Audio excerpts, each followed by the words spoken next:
Olá, amigos, amigas, membros e membras da comunidade Bengalas de apoio a filhos de pais idosos.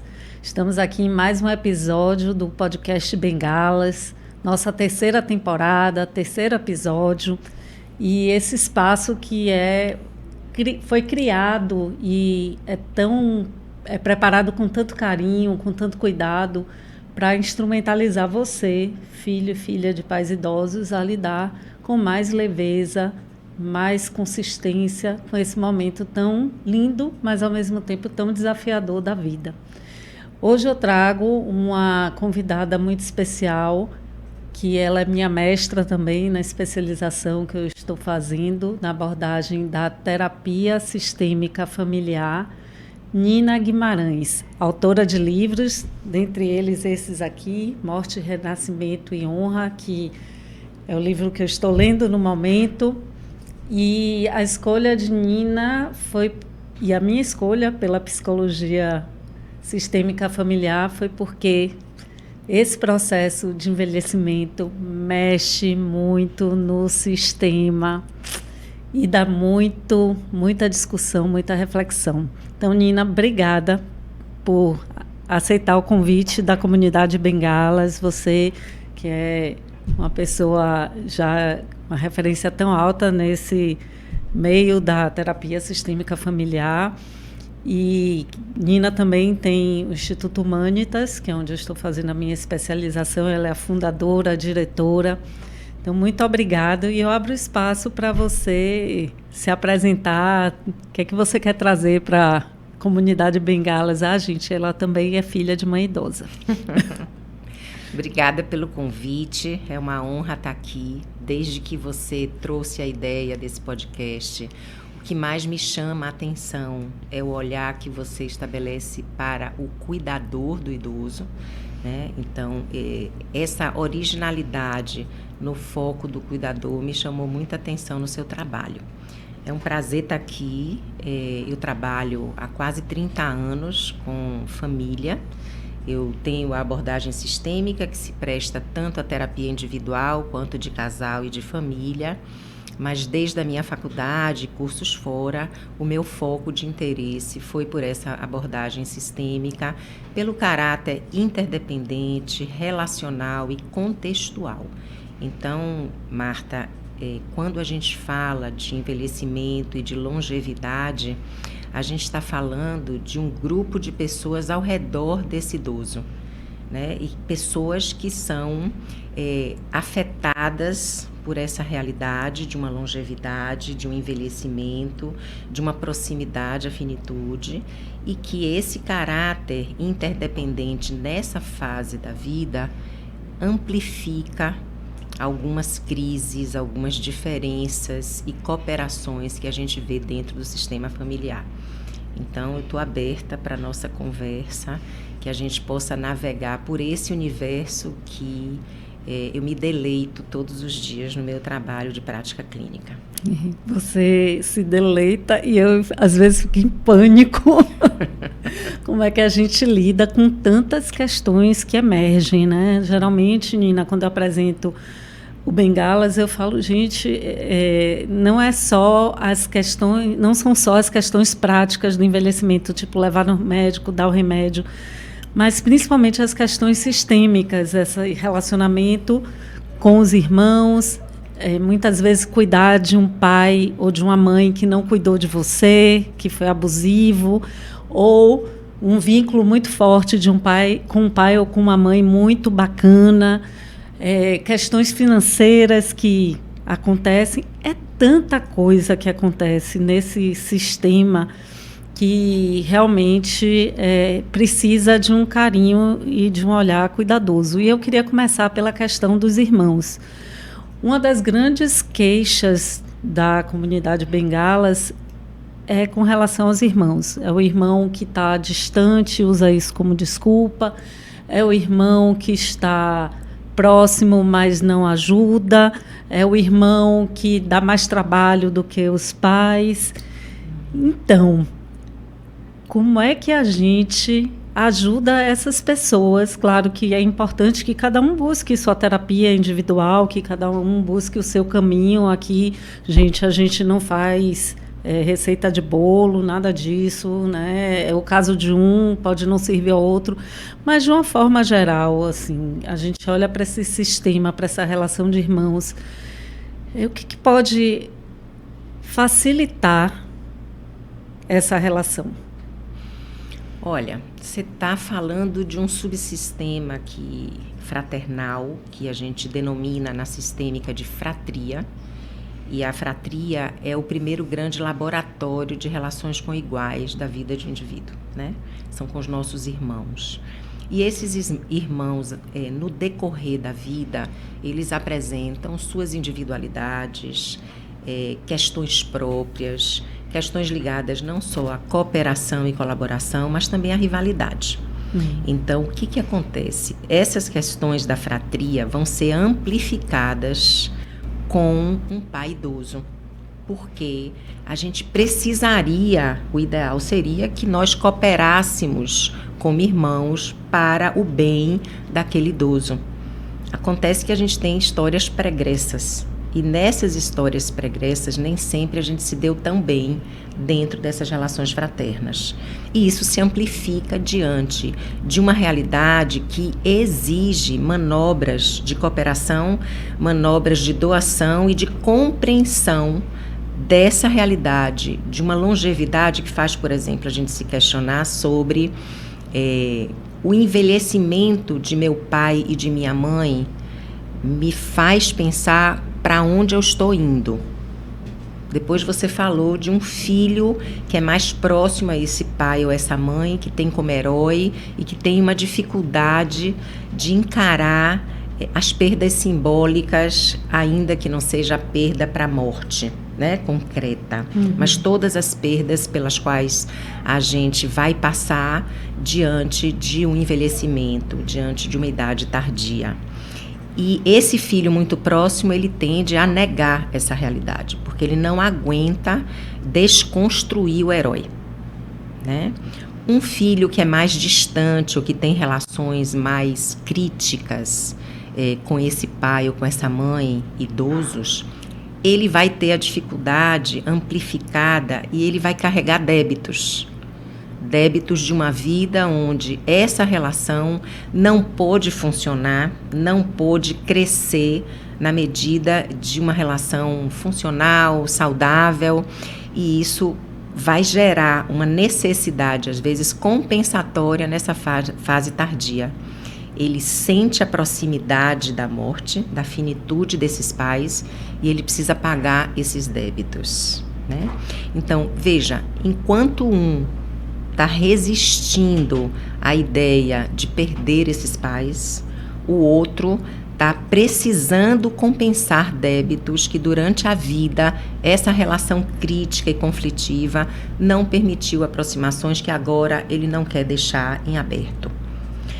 Tudo isso é material emocional para um conflito se amplificar numa fase onde a gente precisa estar direcionando funções diferentes para cada um dos irmãos, né, desses filhos. Se a gente tem a possibilidade de dividir essas tarefas num clima de cooperação, a gente vai ter uma realidade muito mais saudável e harmoniosa. Mas quando esses débitos, essas dificuldades, esses conflitos e as diferenças fraternas geram um acúmulo de dificuldades nessas relações, a gente vai ter problema, inclusive na forma de direcionar a vida e os cuidados a esses pais idosos. E um recurso muito forte da terapia sistêmica familiar são as narrativas. Sim. Onde a comunicação entra para tentar facilitar essas relações, ou que cuidados a gente deve ter nessa narrativa para não botar mais linha na fogueira, para não ter mais atritos e mais essa intensificação, usando o termo que você trouxe. Sim, a amplificação, né, de sintomas e de crise.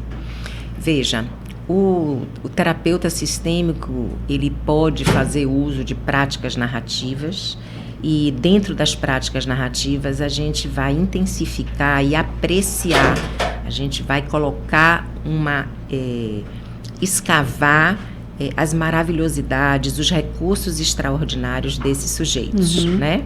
Então, as narrativas que a gente evoca em cada um desses membros familiares são as narrativas de competência. E com essas ferramentas a gente pode dividir esse subsistema fraterno, como eu dizia há pouco, onde cada um oferece o seu melhor na contribuição dos cuidados a um pai idoso.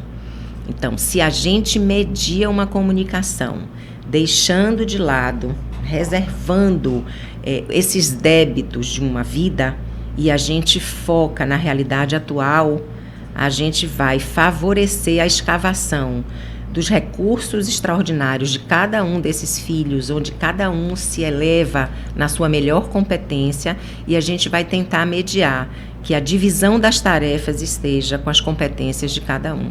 E aí a gente pode ter uma harmonia melhor.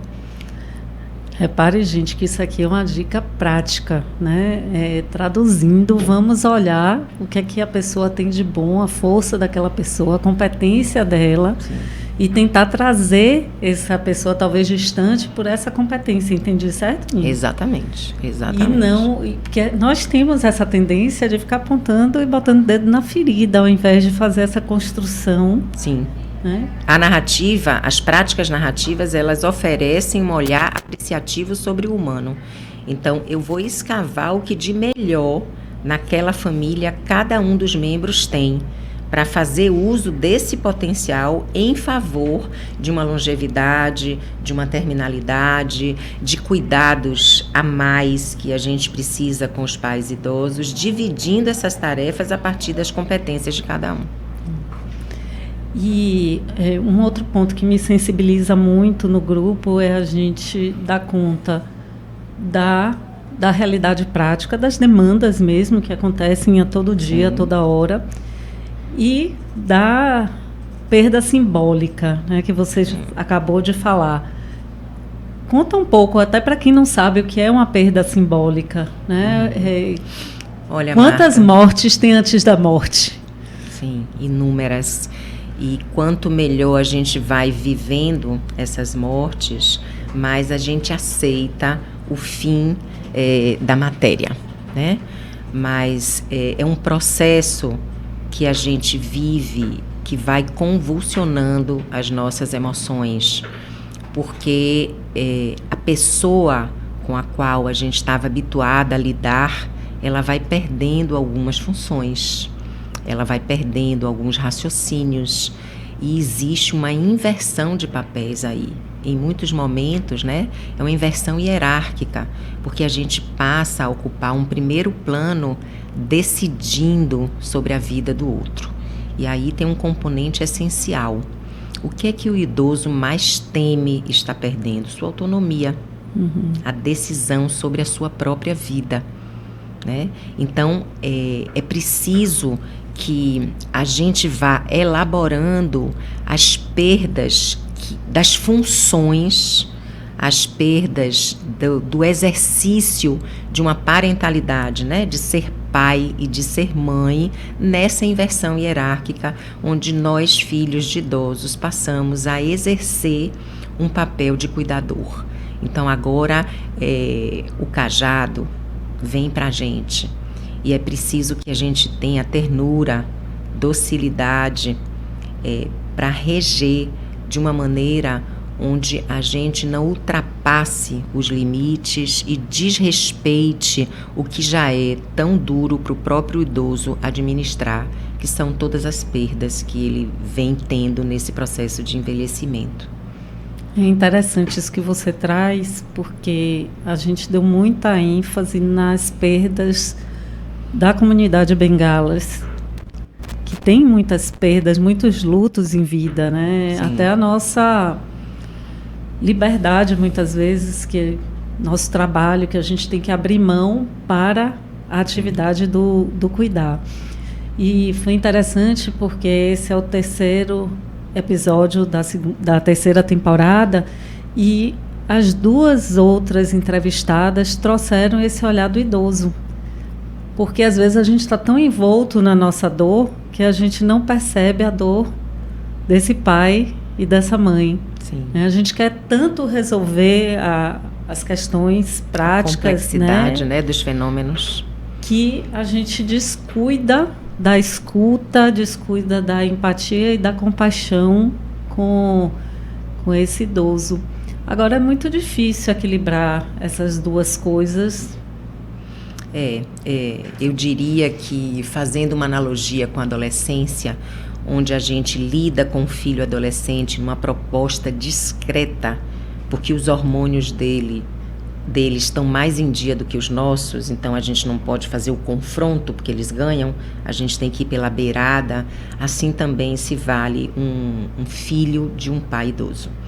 A gente tem que ir pelas beiradas, tentando convencê-los de que algumas funções não são mais necessárias serem exercidas por eles.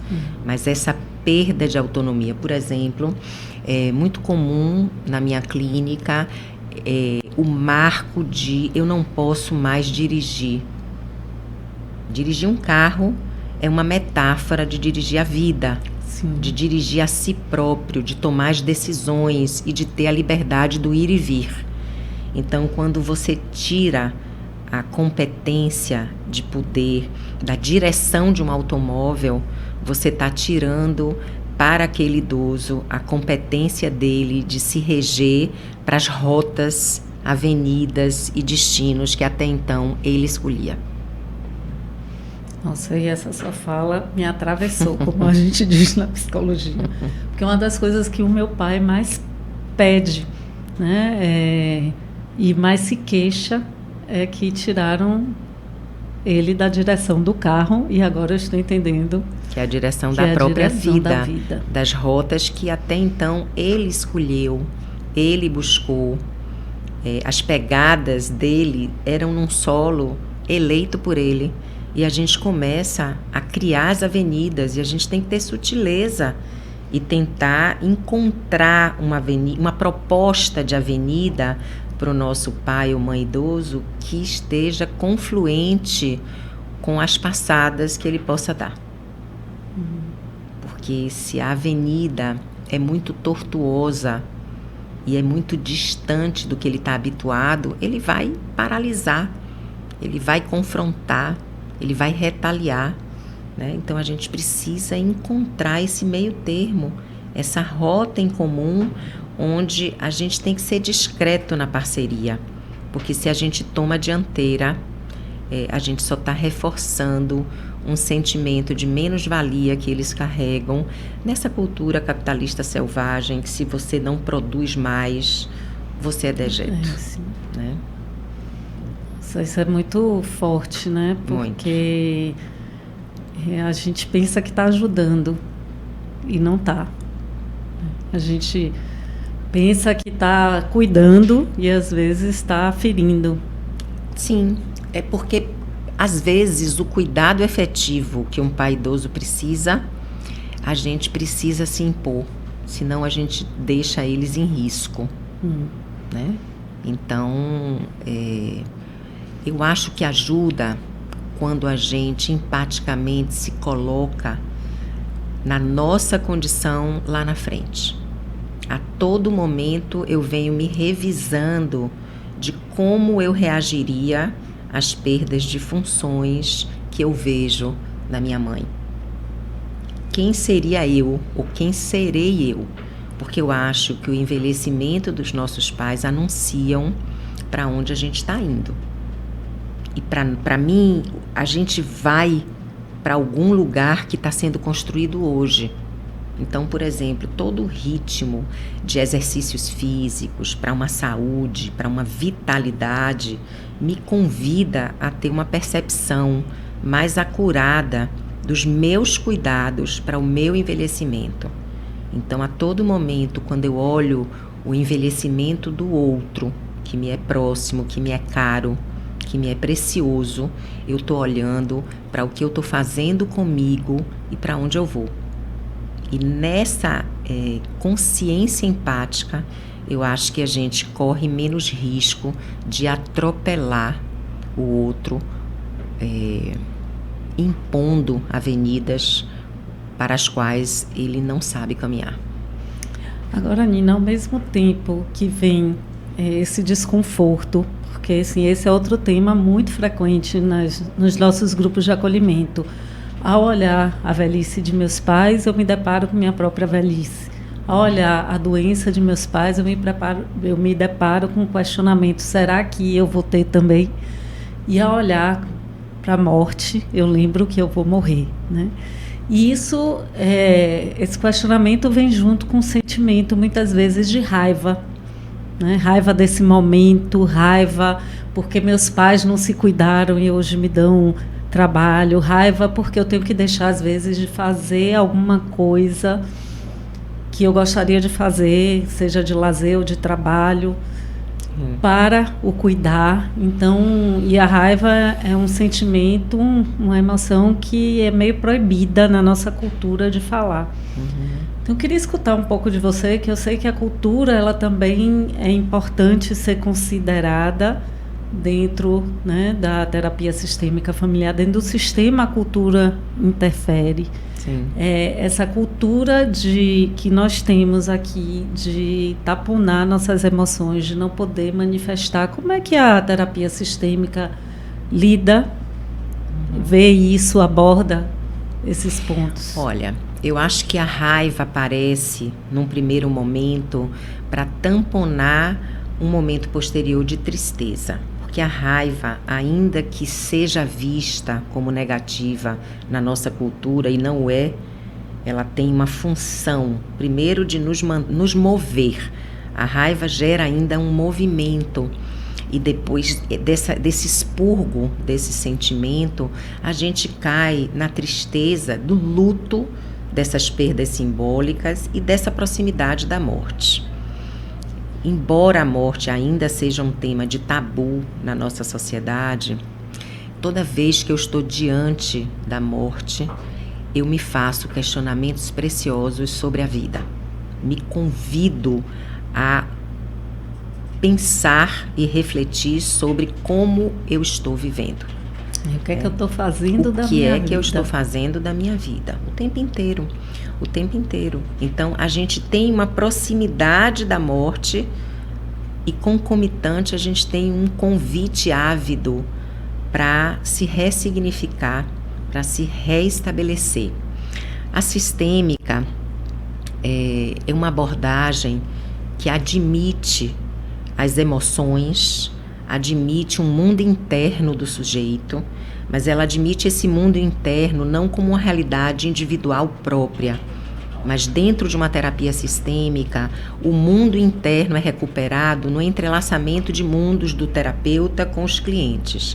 Então, esse indivíduo que vive numa determinada cultura, uma cultura que é familiar, que é dentro de uma pátria, de um país, que usa uma língua, ele se constitui identitariamente a partir das vivências, dos diálogos e das interações que acontecem dentro desse contexto. E dentro desse contexto, ele é afetado e ele afeta num movimento interdependente de emoções que são vividas e validadas no setting. Então, a gente jamais reprime essas emoções, mas a gente vai buscar a função dessa raiva com relação aos cuidados que não foram precedentemente vividos pelos nossos pais. Mas isso é um alerta para que eu não faça uso desse mesmo padrão, que eu possa me revisar. Eu sempre acreditei que a gente merece ser a melhor versão dos nossos pais. Eles merecem isso porque eles investiram em nós. Ainda que com todos os erros, a grande maioria deles investiu acreditando que era o melhor deles. E a gente faz as restaurações necessárias para ser uma versão aprimorada. E se cada geração puder passar essa ideia de ser uma melhor versão da anterior, a gente vai ter uma humanidade um pouco mais otimista e promissora. Ainda falando de cultura e recuperando isso que você falou do tabu da morte, né? Que é bem forte aqui no livro. Você fala na necessidade de naturalizar esse tema, porque dizem que a gente só tem duas certezas na vida, né? Que uma que as coisas mudam e outra que a gente vai morrer. Mas eu percebo também que dentro da comunidade esse tabu é forte, mesmo com a proximidade da morte. Sim. Então, falar assim do desejo, né? Minha avó, por exemplo, ela disse tudo que ela queria. Ela era super vaidosa, pediu caixão fechado, não quero que ninguém me veja roxa, né? Com flor na cara. E ela falava, e ela escolheu a roupa que ela queria ser enterrada, e ela falava isso com muita naturalidade. E talvez para mim isso seja natural, porque eu tive esse exemplo, mas para a maioria não é. Como é que a gente introduz essa temática? E aqui, assim, eu gosto muito de tentar dar dicas ou insights, porque nem todo mundo tem a formação, né, de psicólogo. Então, às vezes, as coisas que são óbvias para nós, para você até mais, porque tem estrada, eu sou uma iniciante nisso.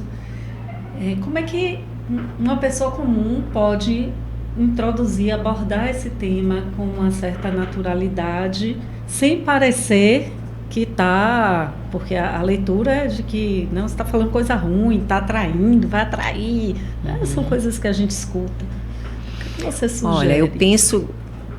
Quando eu falo para os meus alunos, né, psicólogos, psicoterapeutas, sistêmicos, eu acho que não cabe que esse tabu seja perseverado na nossa comunidade, porque a gente tem que ser o perpetuador de uma colaboração, de um diálogo que naturalize esse tema, porque é papel nosso poder mediar justamente a dificuldade que os nossos clientes têm de encarar essa finitude e interferir de forma cuidadosa e seletiva na quebra do tabu do tema da morte.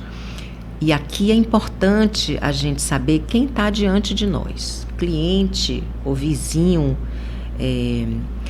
tem maior habilidade ou menor habilidade para o tema. O importante é que a gente esteja no conforto de lidar com essa realidade e ir abrindo na medida em que o outro vai permitindo.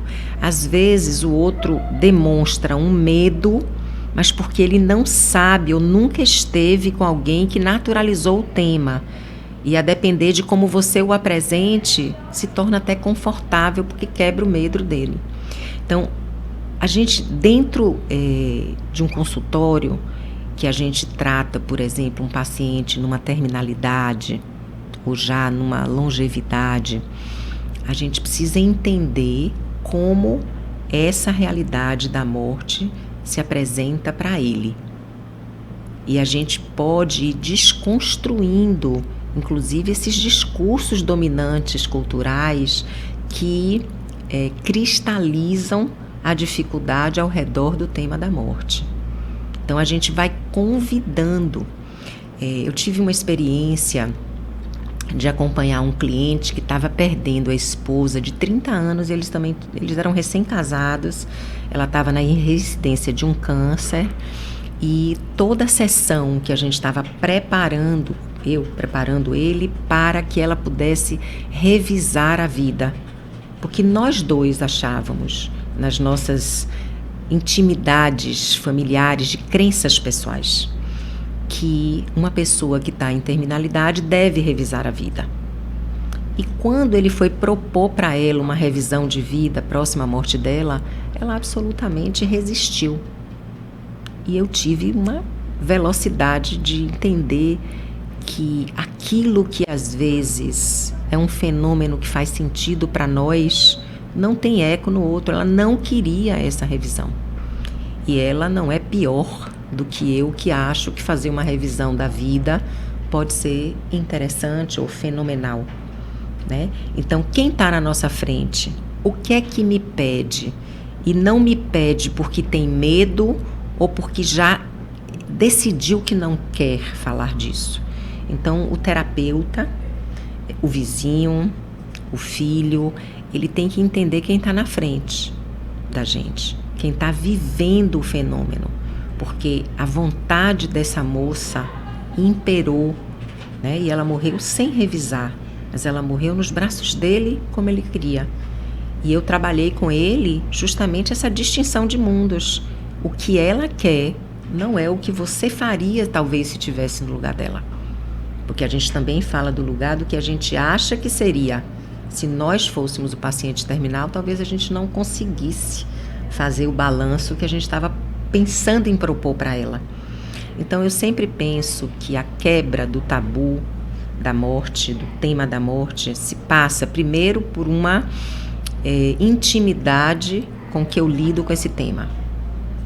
Eu, Nina, pessoa, vizinha, terapeuta, psicóloga, sistêmica. Depois, quem está na minha frente e quais são as arestas que essa pessoa me apresenta para que eu possa adentrar com mais parcimônia ou de forma mais contundente.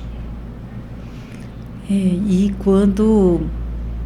eu acho que quando vem também esse tema dentro do Bengalas, tem um ponto assim, quando a gente não conversa sobre a morte, a gente não sabe o que o outro quer.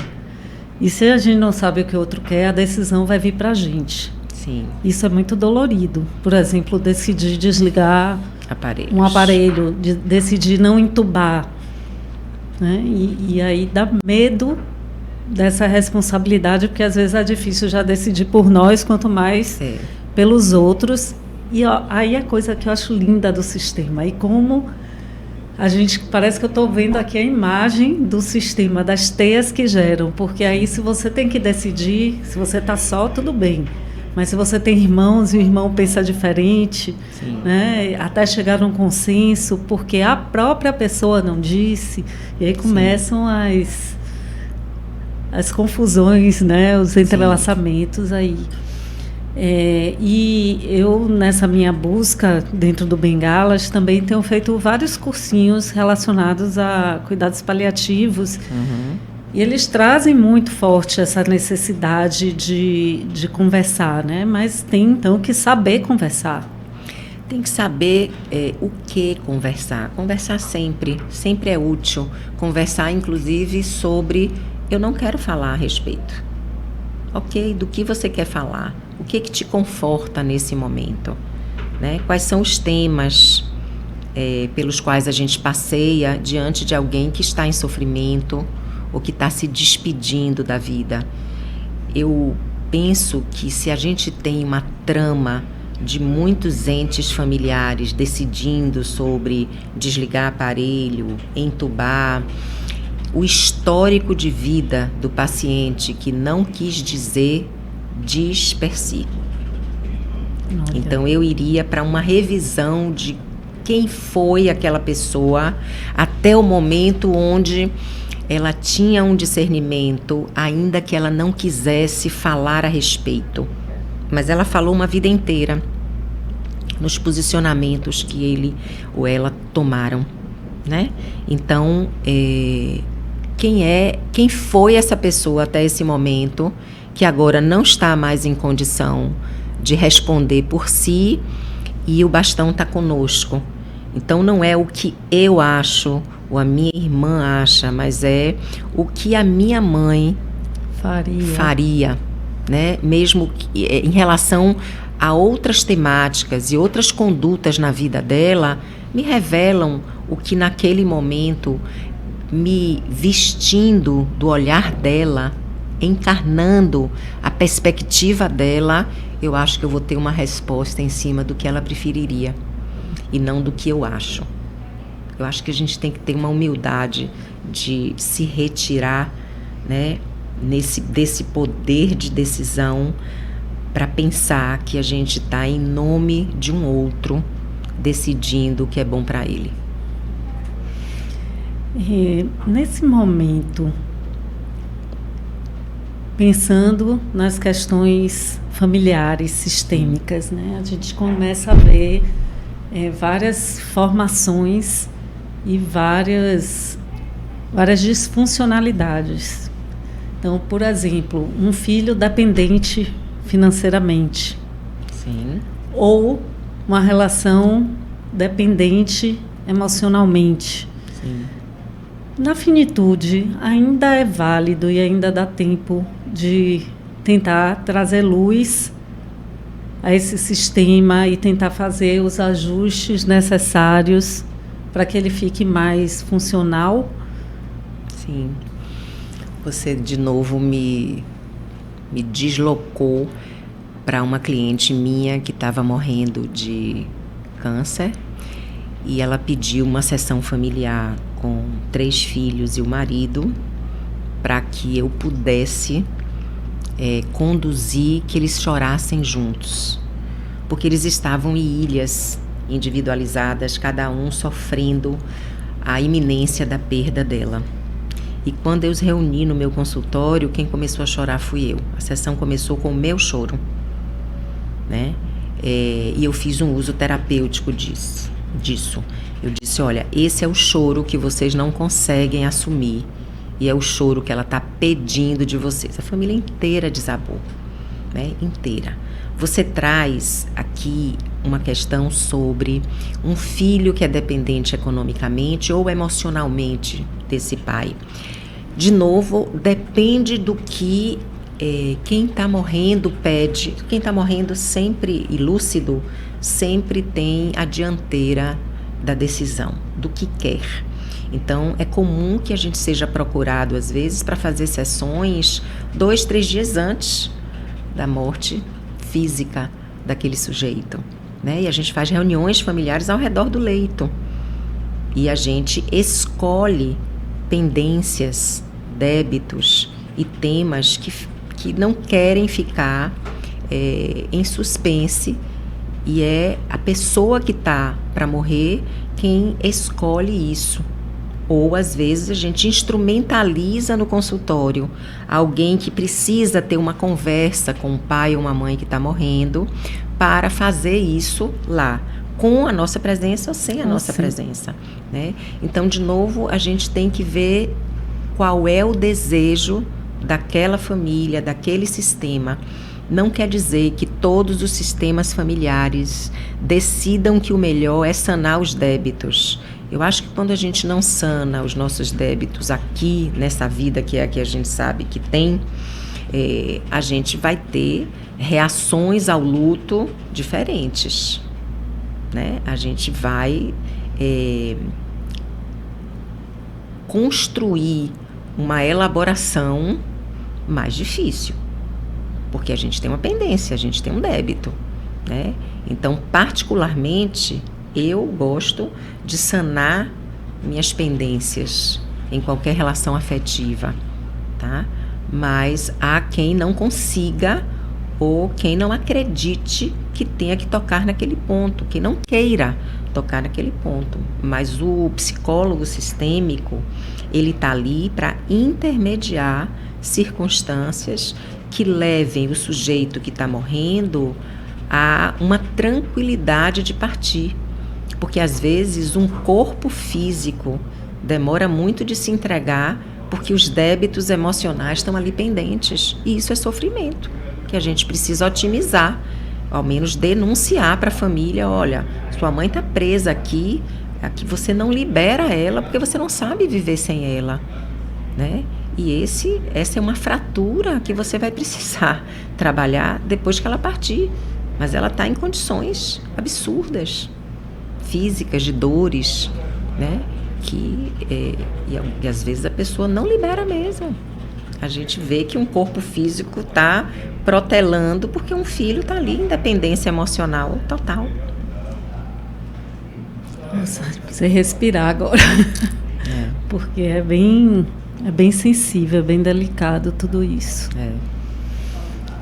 Dentro de um processo terapêutico mesmo. Sim. Como é que a gente vai desatando esses nós, né? A terapia sistêmica familiar tem algumas ferramentas que ajudam nisso. Você poderia exemplificar? Então, Marta, tem a ver com o que eu já venho falando aqui nesse bate-papo nosso. Eu acho que o privilegiado que elege por onde a gente começa é sempre a pessoa que está em fragilidade, próxima à morte. Então, a gente pode trabalhar com subsistemas. Por exemplo, eu vou diretamente a essa pessoa que está em sofrimento, que está em adoecimento, que está próxima à morte, e eu peço que ela me traga o que ela gostaria de ser abordado dentro do sistema familiar. E aí eu vou avaliar se eu vou fazer isso em presença de todos ou dentro de subsistemas. Digamos que ela tem uma dificuldade com um filho mais velho, né? Um primogênito com quem ela sempre teve uma relação XYZ, e eu não tenho que chamar todo mundo para participar disso. Mas se esse filho mais velho tem uma ligação muito grande com um irmão gêmeo, e ele quer a presença, e a mãe consente, e a mãe quem está morrendo, eu faço os dos gêmeos com essa mãe, né? Então eu vou avaliando aquela temática que precisa ser repassada antes de uma finitude, vai contar com a presença de quem na sessão, certo? Então é uma eleição de cada caso, de corpo a corpo, né?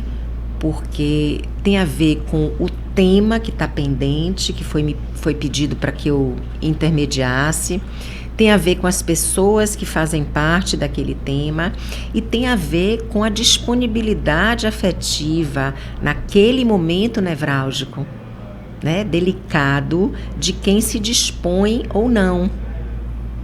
Esse caso que eu relatei há pouco sobre chorar juntos em família, ela era minha cliente, o marido não aceitava a morte dela.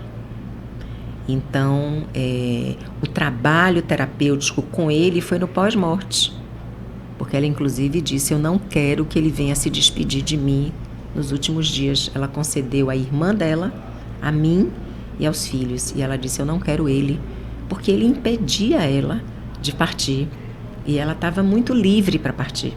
Eu fui me despedir dela 2 dias antes dela morrer, né? Já ela dizia ela que estava na metade do caminho, e ela me deu todas as recomendações que ela queria que eu regesse com a família no pós-morte.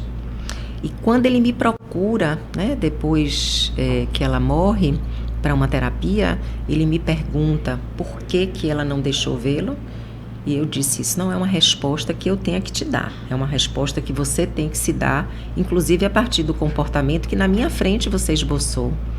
E ele entendeu. Se eu não aceitava, ela também não queria esse impeditivo na hora de partir, óbvio, né? Então, vejam que até depois da morte física, a gente tem um trabalho para fazer, ainda pendente do que ficou em suspense com algum ente familiar. Mas uma coisa é certa: há sessões que pedem que todos estejam, porque é uma amálgama, né? Aquela corrente de solidariedade, às vezes, é muito efetiva para o tema do que estão pedindo que a gente trabalhe. Por outro lado, em alguns momentos, não. A gente tem que dividir os subsistemas para ser mais efetivo na nossa intervenção e no que a gente quer alcançar a partir do que nos pedem. Interessante você falando isso, porque eu estava em São Paulo essa semana e minha filha foi num lançamento de um livro. Uma história meio aleatória, mas vou chegar lá. E esse lançamento foi num espaço físico de uma pessoa muito conhecida no jornalismo nacional. E essa pessoa perdeu a esposa e ficou arrasado, né? Um jornalista famoso. E ele foi para esse lançamento desse livro, que não tinha nada a ver com ele, o tema, mas era o espaço dele, e ficou ali se ocupando das pessoas. E a leitura que foi feita era de que não era uma socialização normal, era uma socialização de alguém que estava em angústia, né? E aí me ocorre assim, que quando... E agora no Bengalas está acontecendo uma coisa interessante. Quando eu fundei a comunidade de Bengalas, que foi em setembro de 2023, eram todos filhos de pais idosos. Estão começando a acontecer os primeiros falecimentos, Sim. Que era esperado isso. Mas tudo isso, toda essa conversa é para chegar num ponto assim... Como é que a gente ajuda a reorganizar os sistemas pós-morte? De novo, eu sei que não tem uma receita de bolo, cada caso é um caso, cada família é uma família, cada pessoa é uma pessoa. Mas, assim, de uma maneira geral, como é que esses sistemas se reorganizam? Olha, passado o choque das primeiras 2 semanas, e de novo aqui a gente também tem outro critério, que é: essa morte foi abrupta ou essa morte foi paulatina? Porque as reações vão ser muito distintas de uma morte abrupta de um ente, de uma morte paulatina, que há 2 anos, há 3 anos, há 10 anos minha mãe estava demenciada, estava com Alzheimer e finalmente partiu. São mortes muito diferentes, que produzem reações diferentes.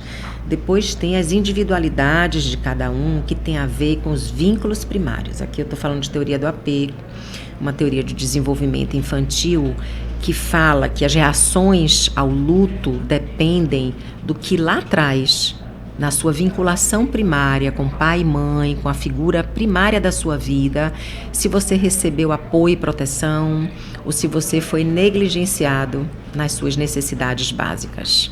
E aí o abandono ou a proteção que você recebeu vão se perpetuar na adolescência, na escolha de um cônjuge e lá em como você lida com a realidade da morte. Então, a partir de uma leitura de um tipo de apego daquelas pessoas, eu vou favorecer atendimentos de um tipo ou de outro tipo. Eu acho que a primeira coisa é fazer a distinção de como cada um daquele sistema familiar está num estágio de elaboração de luto. Eu não posso juntar uma pessoa que ainda está em carne viva com uma que está completamente conformada dentro do mesmo sistema, na mesma sessão. Porque é incompatível eu poder dar conta, numa mesma sessão, de disparidades de reações ao luto.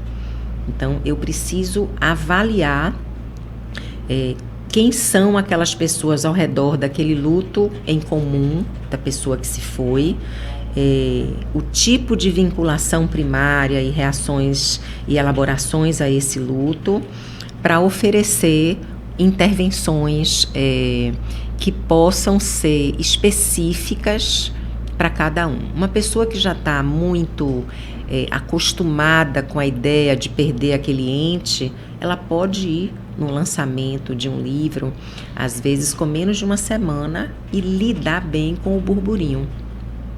Uma pessoa que está com esse luto ainda muito primário não aguenta aquela emoção, aquele barulho, a quantidade de pessoas, os ambientes públicos. Ela vai resistir muito a isso.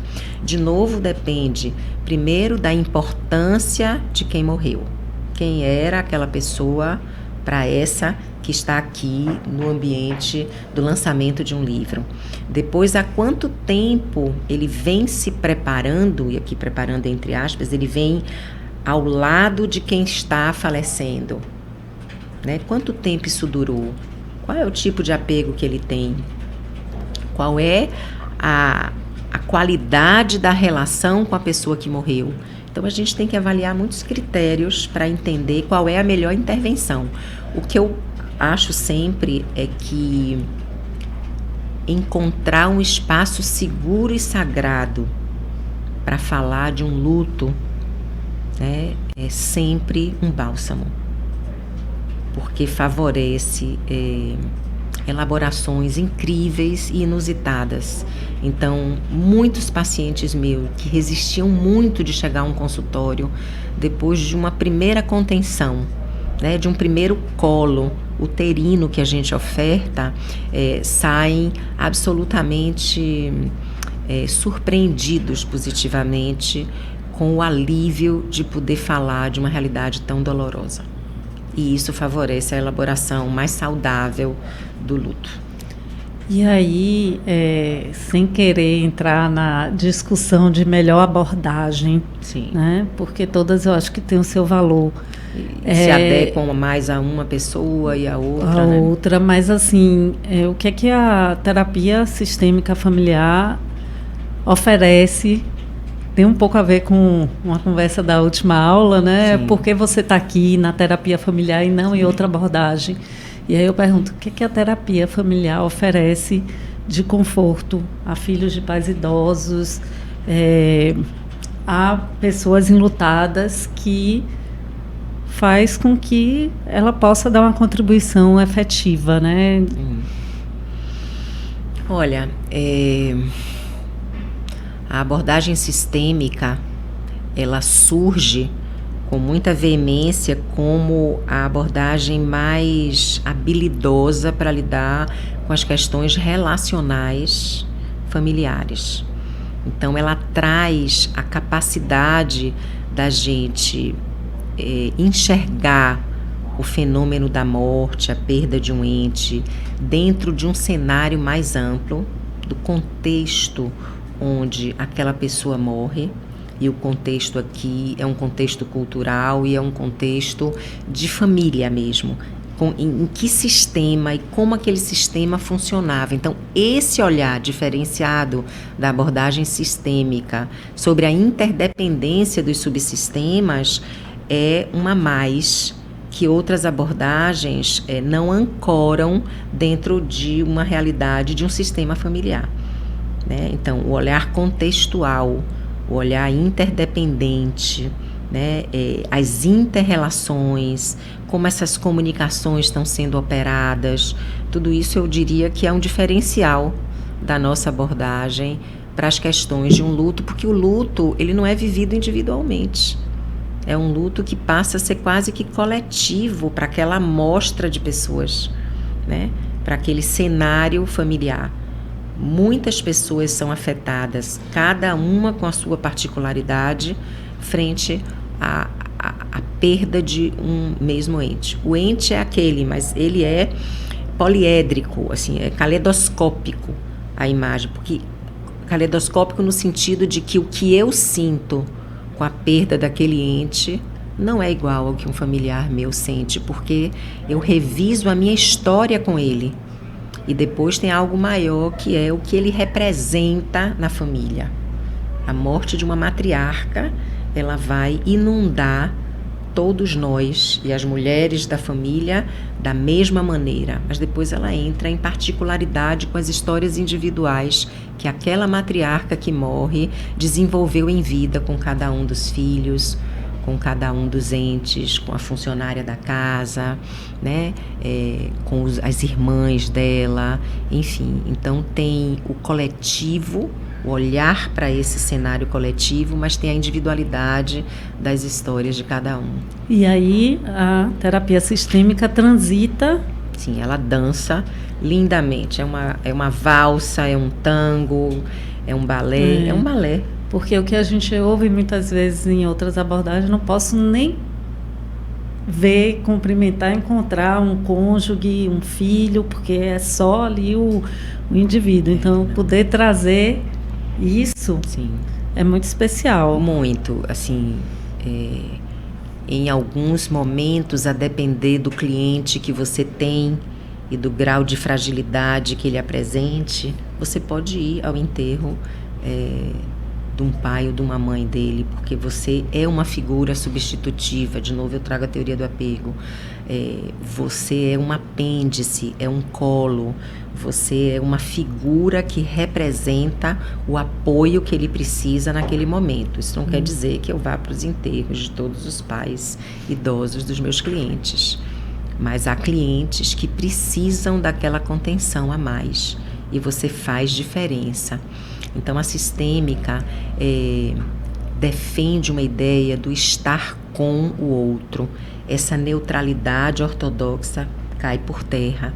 Então, a gente se comove, a gente acolhe e a gente se reconhece como parte da história do cliente. Uma parte com emoção, com esse mundo interno que aflora para restaurar. A restauração é na interconexão afetiva que você estabelece com o outro.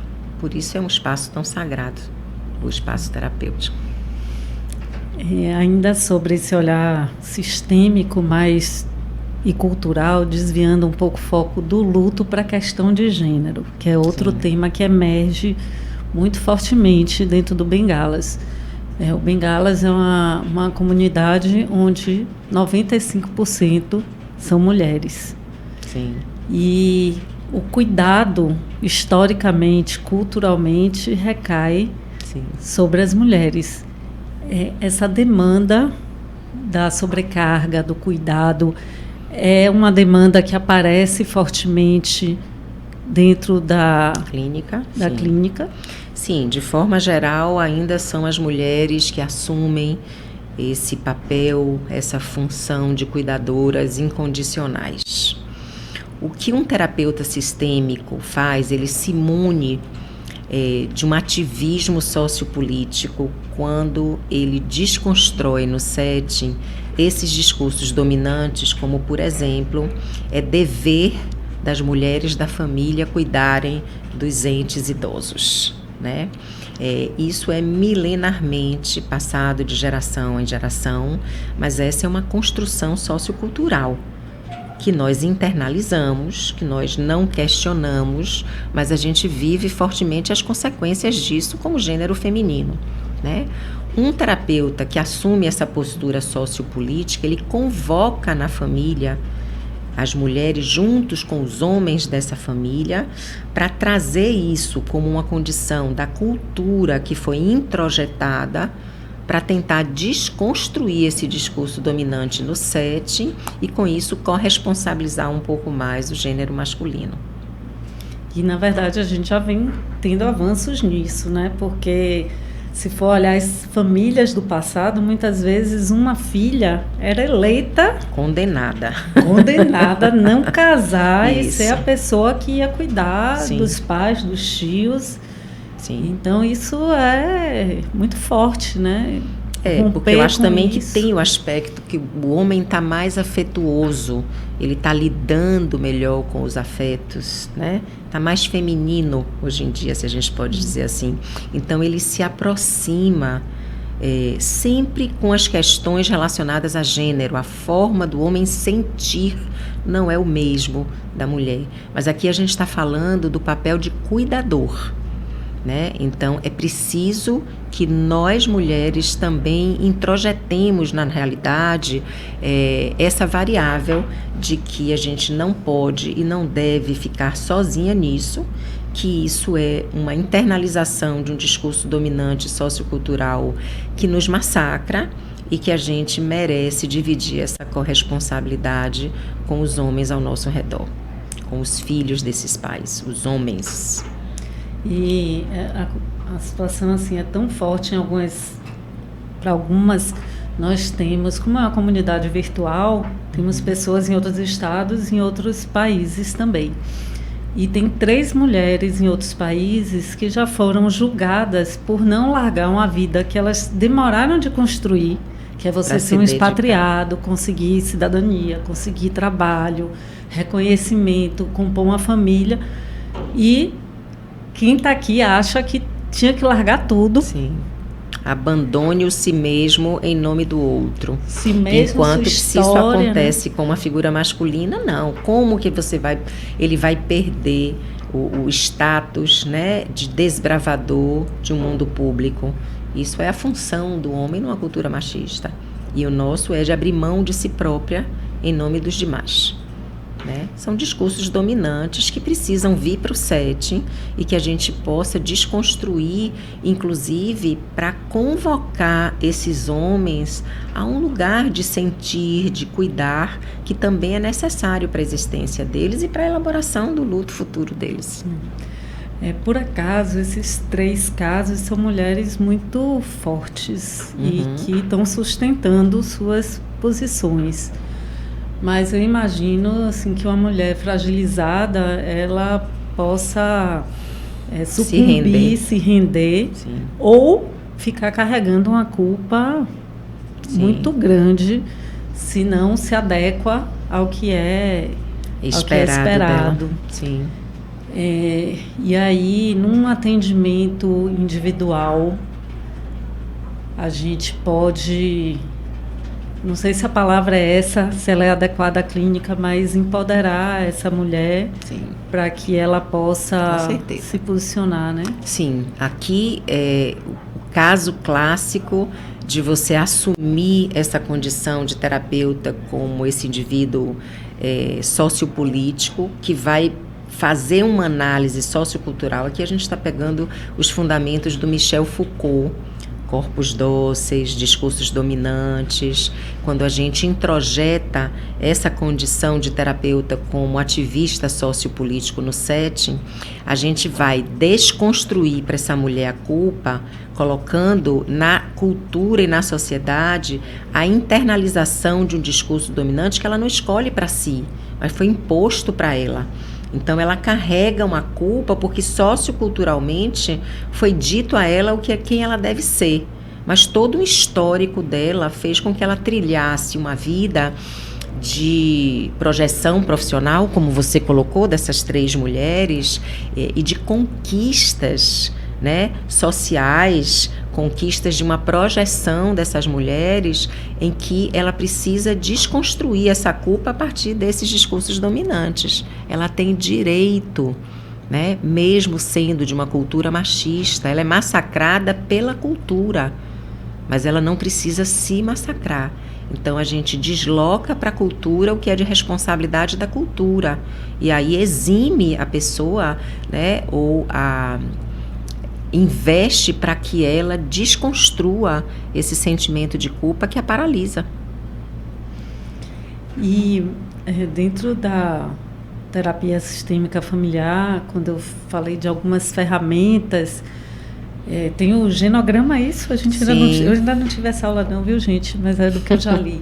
Tem. E a gente olha para esses padrões que vêm transgeracionais. O genograma é um instrumento pouco utilizado na clínica porque precisa de muita habilidade ao dominá-lo, mas ele é um mapeamento de pelo menos 3 gerações paternas e maternas dos avós, dos meus pais, do meu marido, meus filhos, né? E que a gente vai fazendo um estudo de como se configuram os casamentos, as separações, os lutos, as características dos relacionamentos, e a gente vai, portanto, vendo alguns padrões que transgeracionalmente vão sendo repetitivos. Então, trazer esse instrumento para a clínica, para o cliente, é fazê-lo ter uma visão geográfica, né, gráfica na frente dele, dessa transgeracionalidade, para que ele, uma vez tendo consciência desses padrões, ele possa escolher e quebrar com alguns padrões que vêm de 2, 3 gerações antecedentes, às vezes mais até. Então, a gente tem um padrão que é do sistema maior da cultura e os padrões intrafamiliares. Exatamente. E aí, romper com isso, nossa... É um trabalho lindo de genograma, é um trabalho muito, muito eficaz. É uma das ferramentas diferenciadas da abordagem sistêmica, porque o indivíduo ali não é algo que você possa fazer em uma única sessão. Às vezes você pode fazer uma sessão de 2 horas para que você faça parte das gerações, uma primeira geração, uma segunda geração. Você pode levar alguns questionamentos entre uma sessão e outra para casa, para que aquela pessoa possa ampliar informações para o genograma, e você faz uma nova sessão para para ampliar o genograma e terminar com as últimas gerações, né? Então, é um trabalho que às vezes demora 2, 3 sessões ou mais. Depende do nível de investimento, do nível de interlocução que a pessoa tenha com membros da família. Às vezes você pede que eles viajem para o interior, viajem para outro estado, para angariar informações, né? Garimpar informações importantes das histórias da família deles. E até, eu acho que independente de estar num processo terapêutico, nessa abordagem, conhecer essa história traz consciência de muita coisa. Traz luz. Mas o que eu sinto, às vezes, Nina, é que as histórias de família estão se perdendo. Mesmo as pessoas vivendo mais, parece que elas conversam menos. Sim, acho que aí a avó está ali com o neto, cada um no seu celular. Sim. Aqui a gente está falando dessa era líquida de Bauman, né? Dessa modernidade líquida, onde as nossas relações, elas são voláteis, elas se liquefazem como as propriedades dos líquidos, na transitoriedade da vida. E quando a gente fala de transgeracionalidade, a gente fala de legado, de ancestralidade, de padrões que se repetem, que precisam de tempo para se instaurar. Como hoje as relações são muito imediatistas, como o prazer é o prazer do imediatismo, é do agora, qual é a beldade que existe numa história contada por minha avó. É como se a gente descartasse a importância disso, o que é gravíssimo, porque a gente perde as nossas origens e com isso a gente se perde de quem a gente é. Perde a referência, Perde né? a referência. Perde a referência. E aí emerge nesse momento da vida, às vezes, a necessidade de resgatar tudo isso, né? Gera uma ansiedade, muitas vezes, na gente. Eu, às vezes, penso assim, meu Deus, talvez se meus pais falecerem hoje, eu não tenha acesso a esse legado. A esse legado, porque eu não sei, alguns eu não convivi.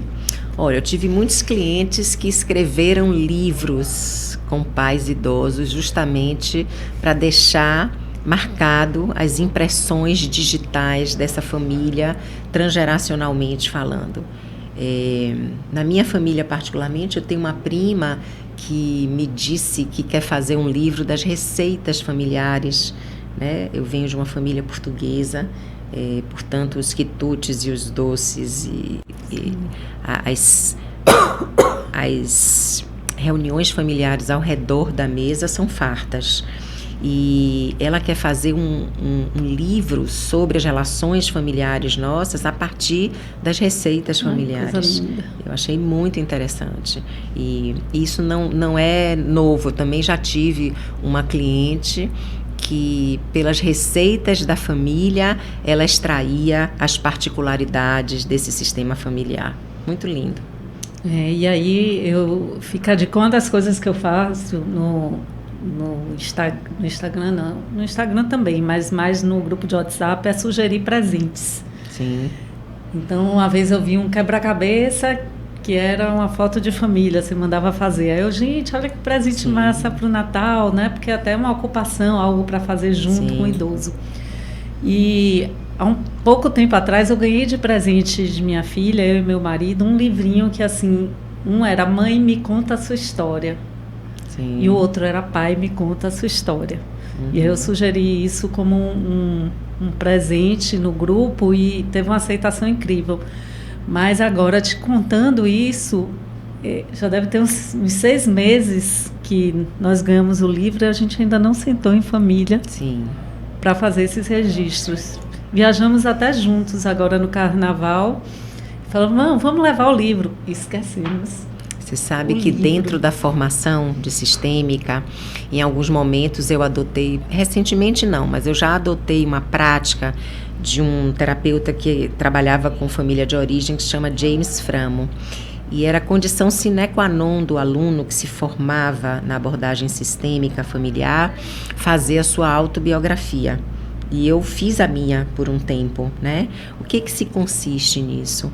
Você vai relatando capítulos de sua vida. Não precisa ser em ordem, né? Mas qualquer momento de vida emblemático, registre à mão, coloque fotos do momento, cartas, né?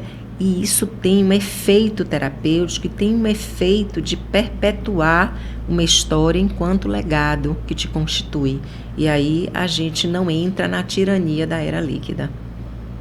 Então, fazer um álbum familiar, construir algumas autobiografias de momentos emblemáticos, o casamento de uma filha, uma viagem de final de semana, enfim, são sempre marcos que podem registrar sua história, registrar quem você era naquele momento, até para que você, estando num processo de revisão, você tenha esse material para se tornar alguém que está investindo em si, para ser alguém melhor. Está ali na história daquele evento. Então, a autobiografia, eu acho que é de uma riqueza maravilhosa, e alguns institutos de formação ainda utilizam isso, né? Mas, de novo, se a gente pensa nessa era líquida da velocidade, da transitoriedade, quem vai parar para construir, né, um trabalho escrito à mão das histórias familiares? Só quem investe e se identifica com a ideia de que o que eu sou hoje começou lá atrás, em gerações que me precederam. Mas eu acho que é muito significativo e transformador quando a gente se debruça sobre a nossa biografia familiar. Muito. Fica a dica aqui. Agora, hoje tem as novas constituições os novos arranjos familiares. Os arranjos familiares, né? Sim. O eu, tu, eles, nós, vós, eles, né? São os casamentos que ocorrem a partir de casamentos precedentes e fruto de separações. Isso exige uma maleabilidade muito grande em como a gente lida com o meu meio-irmão, com esse parentesco jamais maleável das configurações atuais. E uma dessas configurações atuais, são os filhos jovens de pais idosos. Aliás, sim, é um podcast que eu tenho muita vontade de fazer, ainda não consegui, foram os entrevistados. Eu queria ouvir, né, desses filhos muito novos. Essas configurações, elas acabam impactando no sistema. Por exemplo, eu cuidar agora aos 53 de meus pais, eu imagino que é diferente, por exemplo, de um amigo de meu pai que está com filhos da idade de minha filha. Sim. Né? E são os meninos de 25 que sim, cuidam do pai de 80. Sim. Então, assim, essa maturidade... Eu acho que o movimento que acontece nesses sistemas familiares é uma precocidade de maturidade, de consciência da vida e da morte, de responsabilidade.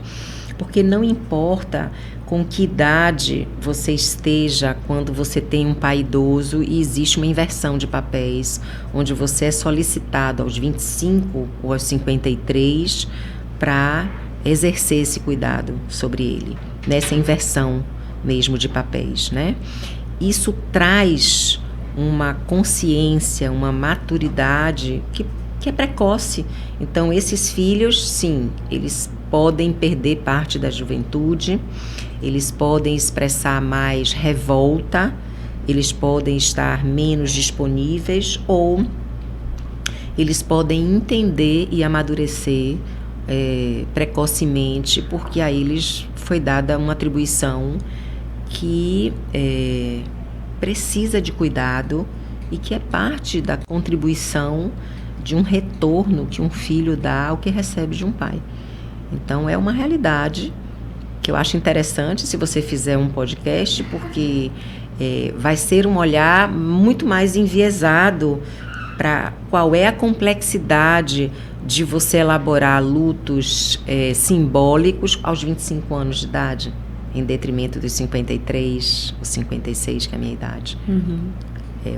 A gente tem uma absorção, uma internalização e uma aceitação, né, muito maior para a grande maioria de nós mais velhos.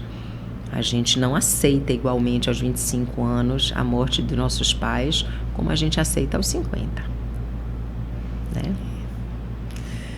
Bom, a conversa é boa, o tema me interessa, que eu adoro, mas eu estava aqui de olho no relógio do nosso tempo, que a gente tenta não se alongar muito.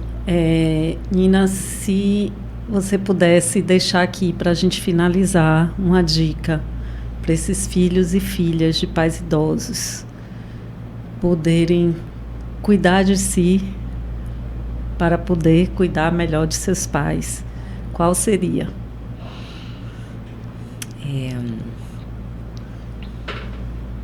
Me pegou de surpresa agora. Não estava no roteiro essa. Mas eu acho que é até autorreferencial a minha resposta, né? Eu estou muito atenta aos limites da minha própria existência, para que, uma vez tendo consciência deles, eu possa escolher qual é a cota de dedicação que eles merecem e que eu posso dar.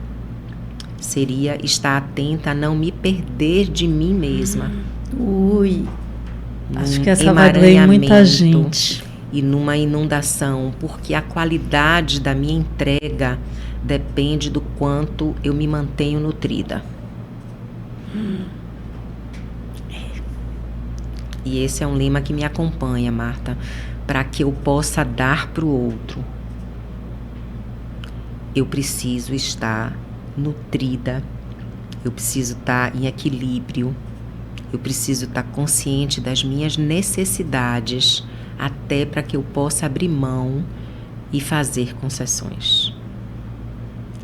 Mas isso que você traz é muito importante, fazer com consciência, não fazer por culpa, não fazer porque é o que esperam de mim ou o que vão pensar de mim. Não, é o que eu estou escolhendo, é uma escolha, não é uma tirania que venha de fora, de uma cultura que me pune, né, de pais que me exigem, porque às vezes esses pais exigem e muito, né, mas sim do que eu considero que é sagrado na minha coerência de vida como filha desses pais, na história que a gente teve, qual é a cota que eu estabeleço, que eu possa dar, sem que com isso eu não me perca de mim mesma.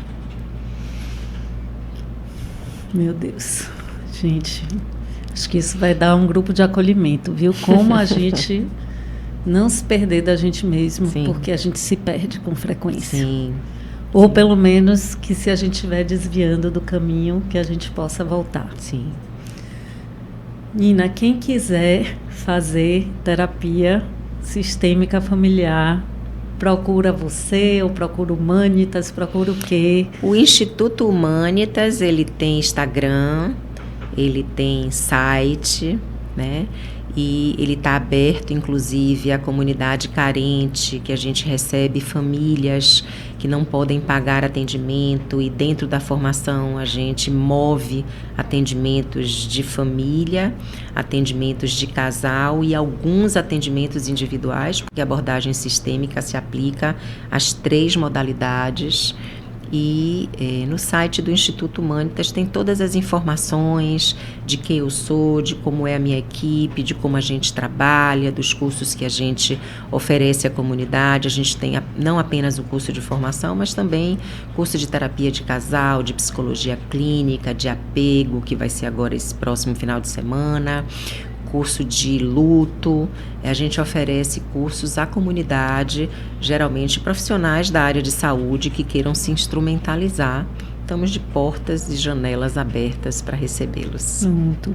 E, gente, eu recomendo a terapia, porque às vezes a gente sozinha não se dá conta de que está desviando do caminho, que está se perdendo de si mesmo. Então, vamos deixar o preconceito de lado, Vamos reconhecer a nossa fragilidade, vamos buscar ajuda e uma ajuda com essa amorosidade e profissionalismo que tem a psicologia sistêmica familiar e o Instituto Humanitas. Isso é diferenciado.